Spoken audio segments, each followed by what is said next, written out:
Vamos lá. Atualizações a respeito das coisas que têm acontecido, né? Primeira, notícia curtinha aqui. Tinha na casa de todo mundo, diz Valdemar da Costa Neto sobre minuta golpista de Torres. Eu não sei o que aconteceu, mas o Valdemar da Costa Neto tá resolvendo jogar a merda no ventilador. Total, assim, agora. Ele tá tipo, foda-se o Bolsonaro e foda-se o Torres também. Valdemar da Costa Neto, presidente do PL, sim, o Valdemar do Mensalão, afirmou que várias minutas golpistas circulavam no entorno do ex-presidente Jair Bolsonaro. Uma delas foi encontrada na casa do ex-ministro da Justiça, Anderson Torres, que está preso.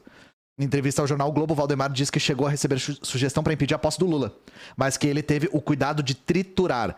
Alguém falou aí no chat, prevaricou, né? Eu não sei se ele pode ser acusado de prevaricação, que o cara recebe uma minuta golpista falando assim, não é pra empossar o presidente que ganhou a eleição, e o cara fala tipo, eu vou destruir isso aqui, não vou falar nada não. Nunca comentei, tá comentando agora, mas recebi várias propostas que vinham pelos correios. Tinha gente que colocava o papel no meu bolso dizendo que era como tirar o Lula do governo. Advogados me mandavam como fazer utilizando o artigo 142. Tive o cuidado de triturar. Muito cuidadoso você, Valdemar.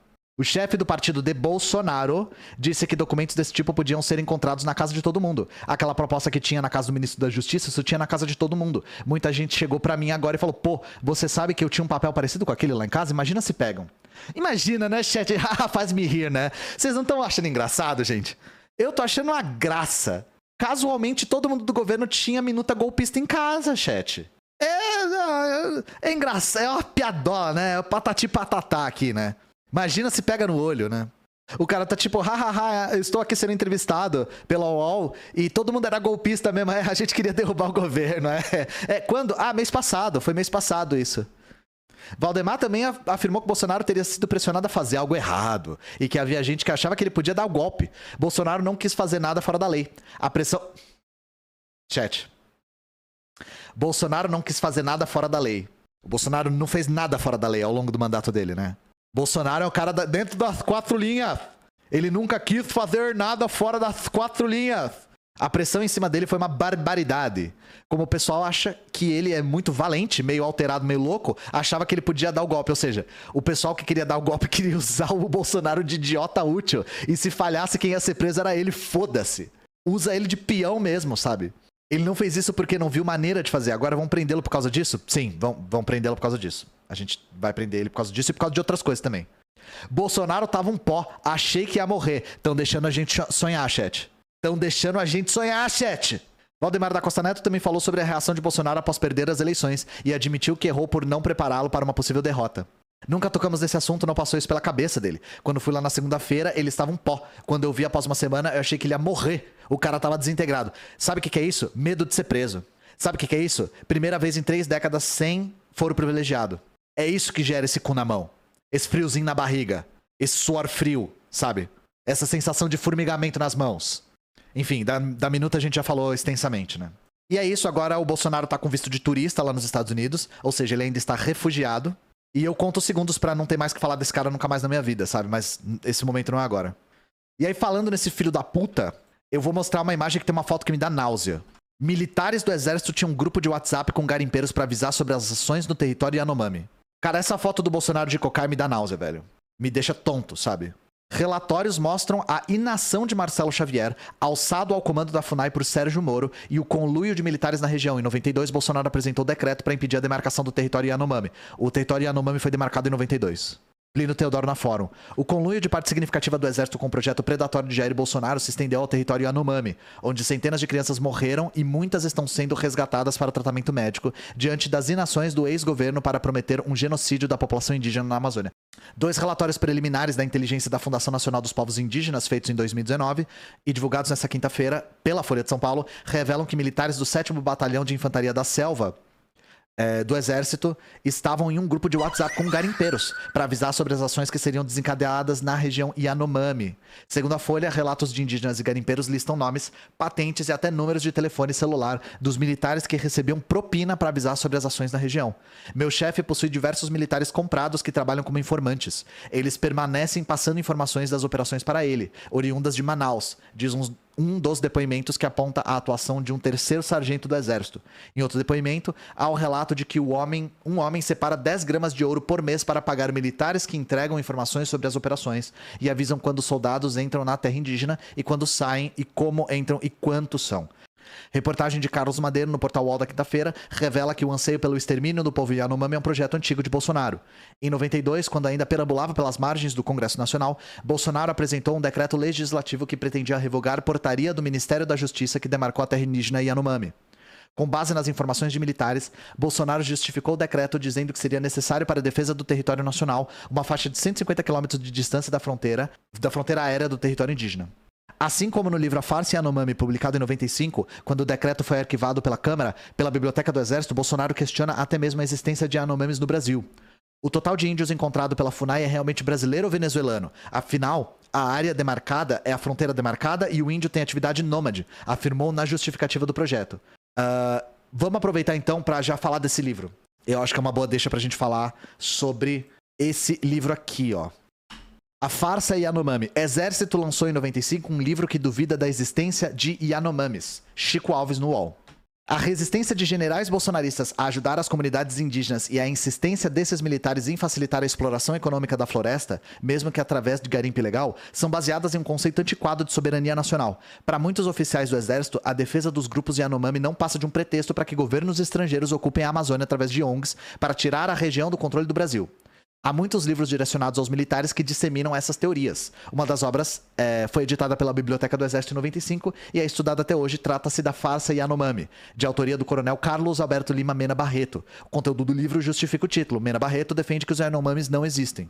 Segundo ele, o gentílico Yanomami é nada mais do que um astucioso e torpe artifício imaginado para reunir tribos, grupos e subgrupos diferentes no mesmo conjunto etnográfico e assim, de forma sutil e bem ao gosto da mídia, mudar o mapa da Amazônia pelos mais nobres motivos e sem maiores traumas. Para o autor, o agente dessa criação seria a fotógrafa suíça naturalizada brasileira Cláudia Andujar, que teria convencido os indígenas a passar por esse processo de yanomização com o objetivo exclusivo de atender a interesses alienígenas. Mena Barreto relata que tinha conhecido indígenas naquelas áreas entre 69 e 71 e quando voltou ao local em 85 e 89 os viu se identificando como Yanomamis. Tá, vamos lá. Isso aqui é muito importante, tá? Muito, muito, muito importante. Gente, vocês já viram o Bolsonaro, o General Heleno, falando que terra indígena no Brasil é grande demais, que é do tamanho de não sei quantos estados, que o Fundo Amazônia é uma conspiração para violar nossa soberania, que a Declaração dos Direitos dos Povos Indígenas é um documento de lesa pátria. Vocês já ouviram isso? Eles não tiraram isso da cabeça deles. Eles estão repercutindo a formação que eles tiveram na academia militar.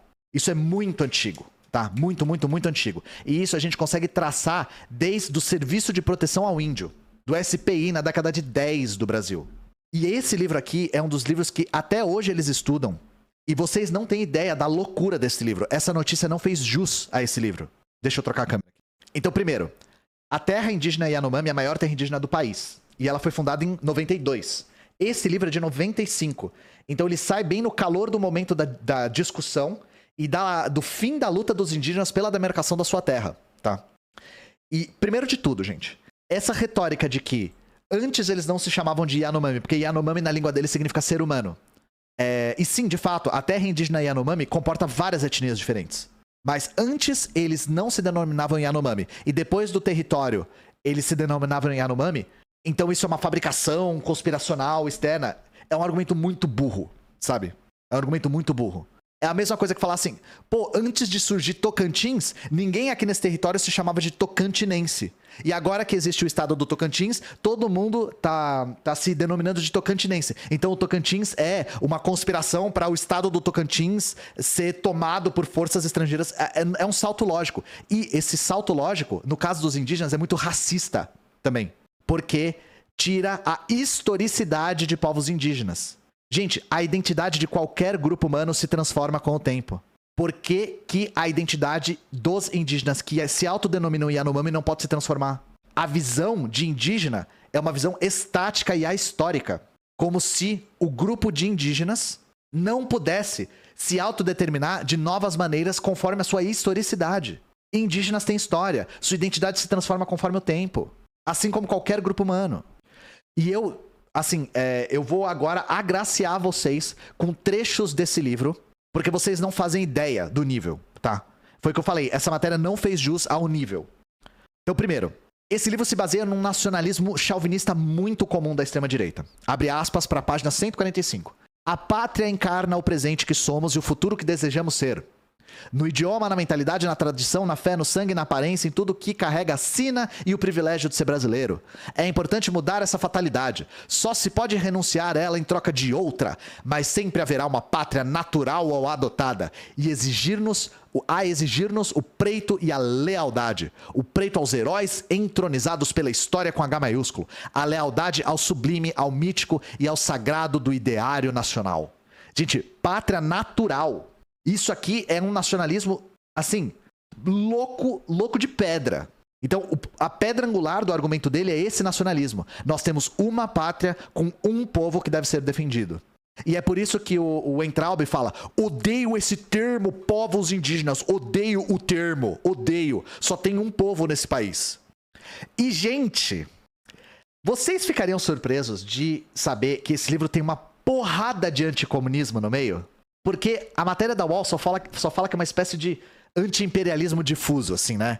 Pátrias, digamos assim, não pátrias, mas nações estrangeiras, potências estrangeiras querem se apossar do território brasileiro.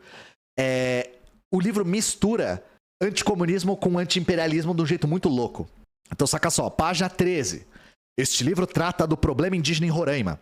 Tem a visão de quem lá exerceu os cargos de comandante da fronteira e secretário de segurança em diferentes épocas e, em consequência, pôde testemunhar o abuso de terem transformado o índio em instrumento de subversão marxista a leste e em disfarce da infiltração imperialista a oeste.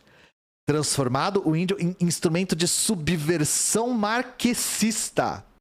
E aqui na página 111, abre aspas, chegou-se a pensar que o fim do comunismo pudesse acabar com tantos problemas. Mas os agitadores só mudaram a cor da camisa, do vermelho para o verde. Antes combatiam a ditadura, depois defendiam os índios e agora querem salvar a floresta. Gente, isso aqui tem nome. Isso aqui tem nome. Teoria da melancia. Já ouviram esse nome? Sabe por que teoria da melancia? Porque é verde por fora e vermelho por dentro.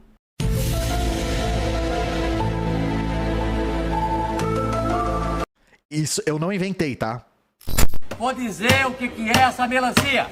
Essa melancia aqui é igual aquele pessoal que tava nas bancadas de ontem. Eles são por fora assim, ó, tudo verde, tá? Mas na realidade, por dentro, eles são vermelho! Teoria da motherfucking melancia. E aí, qual que é o objetivo do livro? Eu não preciso nem destrinchar o livro, não preciso nem revelar isso pra vocês. O próprio autor revela no final. Página 166. Primeiro que tudo, era pra ser primeiro de tudo, mas tá escrito assim no livro. Primeiro que tudo, é preciso anular a criação da reserva Yanomami. O cara fala na lata. Diante das provas de fraude que aqui eu apresentei. Em seguida, regulamentar a exploração do ouro, do diamante e de outros minérios por pessoas físicas e empresas, de modo a estimular a atividade sem prejuízo do recolhimento dos tributos devidos. Finalmente, controlar o trânsito e a permanência nas áreas concedidas para prevenir a criminalidade e a transposição desautorizada da fronteira. Página 166. Anular a criação da reserva, regulamentar a exploração de ouro, diamante e outros minérios. Ponto. Você nem fala nada. Então tá claro, gente. Essa coisa de que existe uma conspiração externa marxista da melancia para fazer com que os indígenas adquiram uma identidade para depois eles declararem independência e aí isso ser tomado pelas potências estrangeiras. Nada a ver. Eles querem anular a terra indígena para poder explorar o território. Ponto. Ponto. Tá? E novamente, eu nem precisei explicar. O cara explica no final do livro. Não só ele ignora a existência dos indígenas, como ele ignora a autodeterminação desses indígenas.